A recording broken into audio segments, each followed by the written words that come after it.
What is going on, guys? Welcome back to the channel, and today I thought I'd do a follow-up to my 5 changes to Capital Supremacy video by going over 5 changes that I would love to see for Galactic Assault. Now, GA is probably the most popular game mode, or maybe now even with Capital Supremacy, but despite that, it does often have a few issues that can make it very frustrating to play. And obviously, this far into the game's lifespan, you want to make these experiences as enjoyable as possible, because the more frustrated people become, the more likely they are going to give up on the game, which is definitely not a good thing for a nearly 2-year-old game. To be fair, the game is probably as close to being balanced as it's ever been when you think back to some of the broken elements we've had to deal with since launch, but nonetheless I do think there are some changes that would make it a better mode, and so that's what we're going to be going over today. So getting right into it, the first thing on my list, and for me this is easily the most important one, is that we need more maps for Galactic Assault. As of right now, we do have 13 large scale maps in the rotation, and don't get me wrong, that's a pretty decent amount of maps, especially with how massive and how detailed they all are, but in saying that, we've pretty much only received one map since launch with Geonosis, as Crate doesn't really count since it was only released late due to The Last Jedi.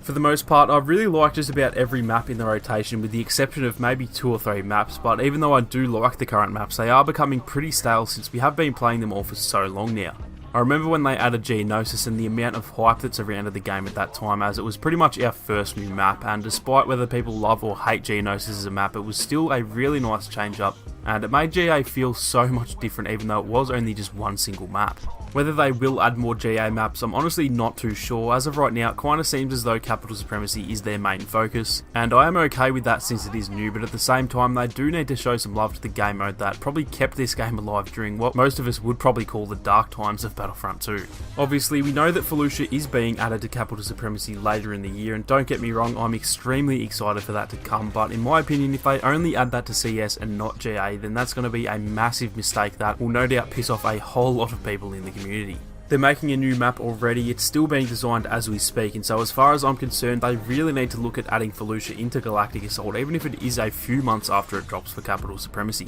On top of that, I'd love to see more maps like Scarif, Coruscant, Celeste, and just as many others as we could possibly get, but I'd imagine that's just a pipe dream right now, as I'm not at all confident that we will end up getting any of those maps added. It seems like Felucia might be our last hope for a new GA map, and so all we can do is hope that the devs are looking to put it into the GA rotation as well, because Galactic Assault is desperately in need of some new locations to play on. Now, moving on to the next thing on the list, and for me, this would be looking at some way to get rid of people camping on the menus, waiting for a hero to die so that they can swoop in and take that hero as soon as they're available. You might be wondering what's so bad about this, and for me the main reason I hate it is just because half the time you'll have like 7 out of 19 teammates dead and just sitting on the menus, so then it's you and 12 teammates fighting against a team of 20 enemies, and it just completely throws off the balance of the game since your whole team is on the menu spamming X. Now, the way I think this could be fixed is by adding a timer on the menus which just automatically spawns you in if you sit there doing nothing, similar to how it is in HVV where you have a 30-second timer before you actually automatically spawn.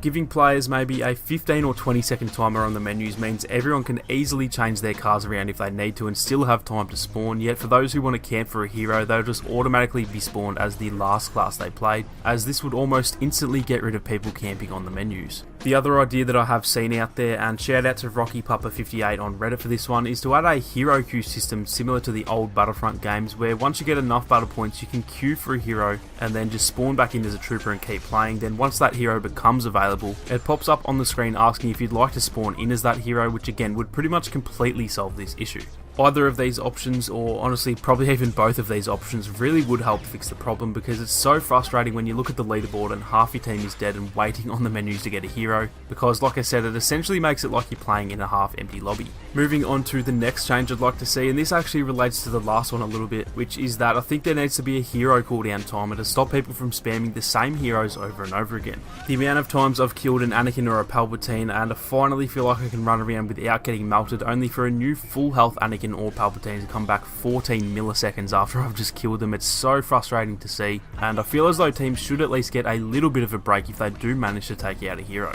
I know it might be a little bit annoying if you really want to play as, say, Luke, but then someone takes him first so you can't get him, and then when that player dies you think there's your chance to grab Luke, yet he's on a cooldown timer. That might be a little bit annoying to some players, but honestly I think it's just completely unfair if you take out a powerful enemy and then 2 seconds later another one arrives with full health. A while back, this did actually used to be a thing. There was a 15-second cooldown after a hero died, but as far as I can tell, it's no longer there because the amount of times I kill someone and they come back instantly, it seems like that system has just completely disappeared, so I'm not actually too sure. If anyone knows, then make sure to let me know down in the comments section, but as far as I know, this system is no longer in place. Now, the fourth thing on my list is a little bit of a topic within the community at the moment, and this is that I think vehicles and starfights are super overpowered, mainly against heroes. However, they are OP against troopers as well. Now, I do understand that that's just how it is. A tanker and ATST is obviously going to dominate against troopers, but for me that's just completely unfair because of how cheap these vehicles are. I could pick a speeder on Endor for 200 battle points, which you can literally get with an officer for spawning, buffing 3 teammates and then dying.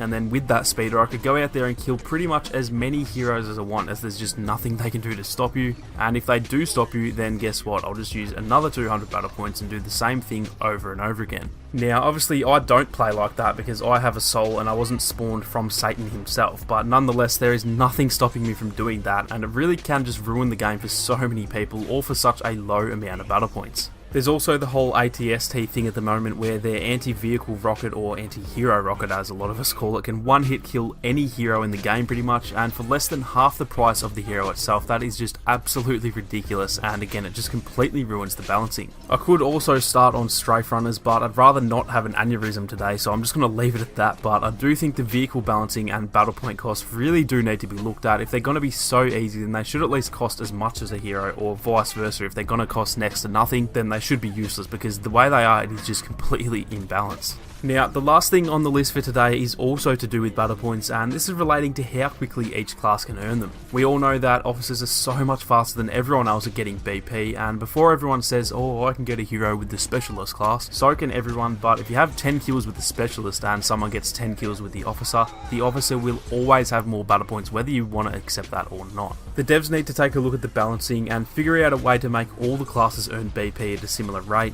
And sure, the officer class is really helpful for your team by buffing health and stuff like that, and that does deserve a reward for those playing the objective, but in my opinion it needs to be just a little bit more balanced than it is in its current state. But anyway guys, that is going to do it for this video. If you do agree with some of the stuff that I mentioned, then make sure to leave a like down below, or if you disagree, then definitely make sure to leave a dislike, and hopefully we can get some eyes on this video and hopefully see a few changes. If there's anything that I didn't mention that you guys think needs to change, then definitely let me know down in the comments section, and I might even do another follow up to this, as well as probably doing a HVV edition too. If you are new to the channel, then feel free to subscribe and turn on your notifications so you don't miss out on any more Battlefront 2 videos or live streams. Thank you all so much for watching. You guys have a great day, and I'll catch you all in the next one.